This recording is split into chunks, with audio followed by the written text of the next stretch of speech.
Attention दोस्तों, इस video को बहुत सीरियसली लेवे क्योंकि अदरवाइज आपकी पूरे साल की प्रिपरेशन वेस्ट हो सकती है अगर आपने कुछ भी मिस्टेक्स करी। तो यार अब आपको पता है कि 30 नवंबर बस आने ही वाला है, चंद घड़ियां बची है और इस दिन है आपका सबसे बड़ा दिन, डी डे यानी कि कैट डे। तो गाइस कैट 2025 में जाने से पहले आपको ऑफिशियली मेल भी आ चुका है। उसी मेल को इलेबोरेट करते हुए हम यहाँ पे आए हैं। सो यस गाइस, ये छोटी छोटी मिस्टेक्स बहुत महंगी पड़ती है, यानी पूरे साल के मेहनत पे पानी फेर सकती है अगर आप एक डॉक्यूमेंट भी मिस कर गए या कोई एक गाइडलाइन भी मिस कर गए तो बस उसी गाइडलाइन के बारे में मैं अब आपको बताने वाला हूँ, उसी चेकलिस्ट के बारे में मैं आपको बताने वाला हूँ कि जो आपको एग्जाम हॉल में लेकर जाना है, कैसे मैनेज करना है। तो यस, ऑफिशियली मेल आपके पास आ चुका है। तो सबसे पहली बात जो आपने सीखी होगी, समझी होगी, वो है hall ticket admit card. Yes guys, A4 size paper पे उसका आपको प्रिंट लेना है, ठीक है। जितने भी उसके पेजेस है वो A4 साइज पे प्रिंट ले लेना है। साथ में जो फोटो आपने अपलोड किया, क्योंकि यार पता है आपको एडमिट कार्ड कैरी करना पड़ता है डी डे पे, तो कभी ऐसा नहीं कि बस उसकी गाइडलाइन पढ़ ली, उस पर जो सेंटर है वो देख लिया और सेंटर पे चले गए। अरे वो लेकर जाना पड़ता है, वही आपका एक सबसे बड़ा पास होता है अंदर एंट्री लेने का। तो एडमिट कार्ड पे जो भी आपको सेंटर दिया है, जो भी आपने सब देख लिया है, आपका स्लॉट कौन सा है, वो सब सही है, लेकिन उसकी प्रिंट आउट लो, A4 साइज पेपर पे लो और उसको अपने साथ कैरी करो।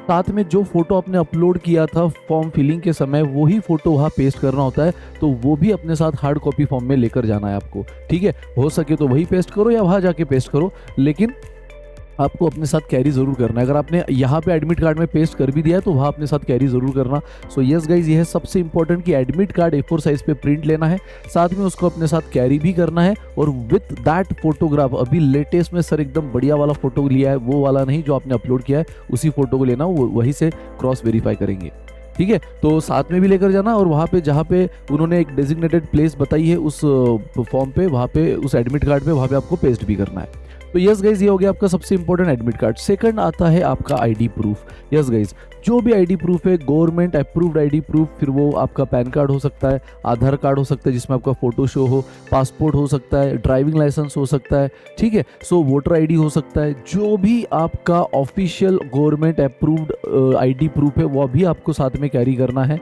तो ये बहुत इंपॉर्टेंट है, अदरवाइज एंड मोमेंट पे सर ये रह गया, वो रह गया, हॉल टिकट उनको मोबाइल पे दिखा रहे हो, ये नहीं चलेगा।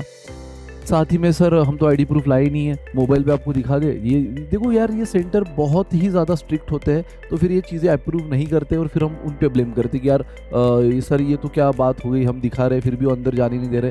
देखो यार, जब सारी गाइडलाइंस पहले से आपको पता है, सारी इंस्ट्रक्शन उन्होंने दे रखी है, ऑफिशियली मेल कर रहे हैं, तो हम क्यों उसको फॉलो नहीं कर रहे हैं, ठीक है। थोड़ी देर की बात है, अपना बेशक अपनी प्रिपरेशन करते रहो, लेकिन ये भी चीज़ें बहुत इंपॉर्टेंट है। मैंने कहा ना, तो एक मिस्टेक, अगर मान लो आईडी प्रूफ ना होने की वजह से आपको उसने अंदर नहीं आने दिया, फोटोग्राफ ना होने की वजह से अंदर नहीं एंट्री करने दिया, पूरी साल की मेहनत बेकार ना यार। तो इन चीज़ों को भी बहुत प्रायोरिटी पे लो। तो ये हुआ आपका फर्स्ट एडमिट कार्ड, साथ में फोटोग्राफ। सेकंड हुआ आईडी प्रूफ, ये भी आपको कैरी करना है अपने साथ। And third and the most important, ID proof आप हार्ड कॉपी फॉर्म में, यानी कि जो ओरिजिनल है उसको भी कैरी करो, साथ में उसका जेरोक्स भी ले लो। And third and the most important दोस्तों, जो कि है आपका लोकेशन।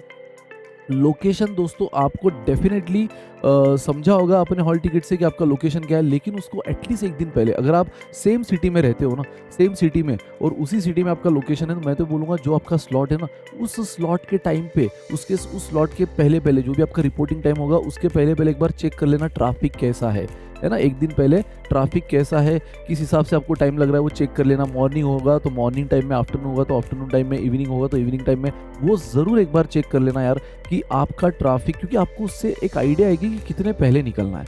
आपको बहुत पहले वहाँ पहुँचना है। अगेन सर, एग्ज़ाम जो टाइमिंग है हमारा, उससे पहले नहीं, आपको एक रिपोर्टिंग टाइम दिया गया है, वो टाइम तक पहुँचना है। मैं तो सजेस्ट करूँगा भाई, अगर एंड मोमेंट पे भगदौड़ नहीं चाहते हो ना, एकदम पीसफुली अंदर जाना चाहते हो बिना किसी टेंशन के, हेडेक के, ये फालतू जो कि हमारे हाथ में है, बट हमारे जो केयरलेसनेस है उस वजह से हम अननेसेसरी उसको बिगाड़ देते हैं। तो इसीलिए गाइज, जो चीज़ें हमारे हाथ में उसको तो बेस्ट कर ही दो ना।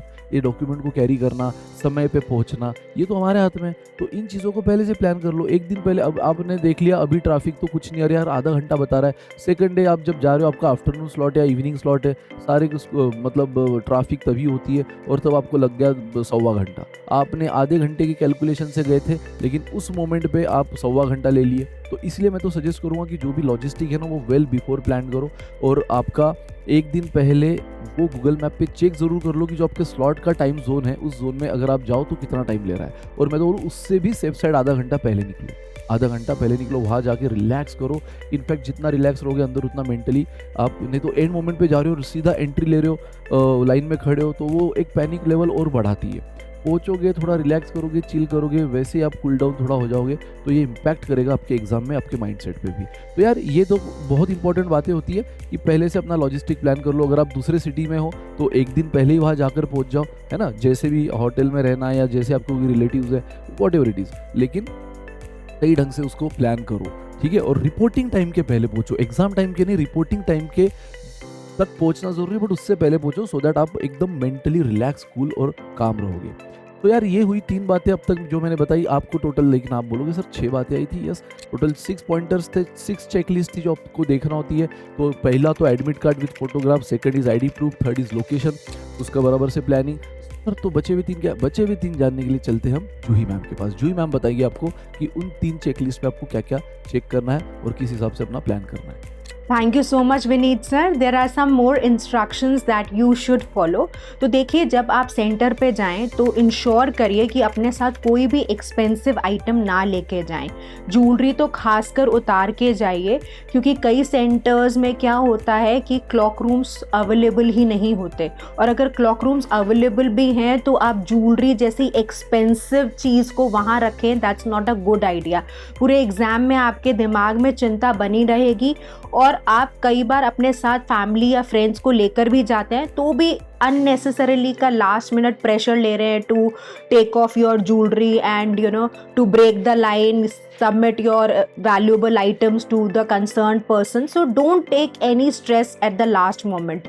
उसके अलावा कोई भी इलेक्ट्रॉनिक गैजेट अलाउड नहीं होगा।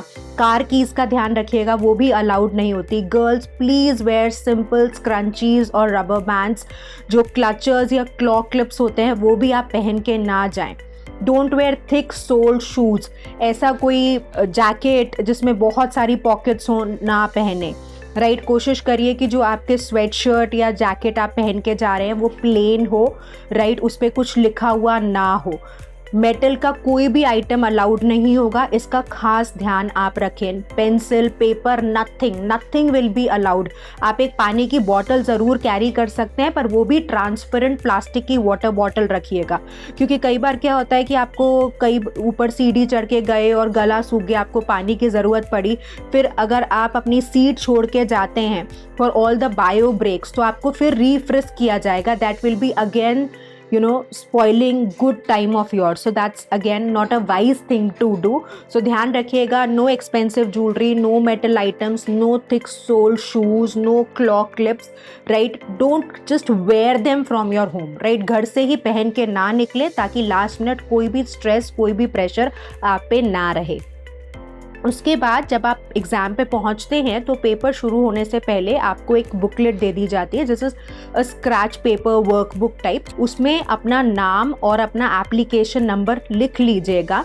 कई बार क्या होता है आप लिखते नहीं हैं, फिर इन्विजिलेटर इंस्पेक्शन करने आते हैं, फिर वो आपसे तुरंत क्वेश्चन आप बीच में कर रहे होते हैं, उसका फ्लो बिगड़ जाता है आपका, और then they ask you to write the application number and the name. So just do it right in the beginning to avoid any chaos. वो आपको एक बुकलेट मिलती है, that is more than sufficient. तो आप 1 से 2 पेजेस VARC के लिए भी इस्तेमाल कर सकते हैं।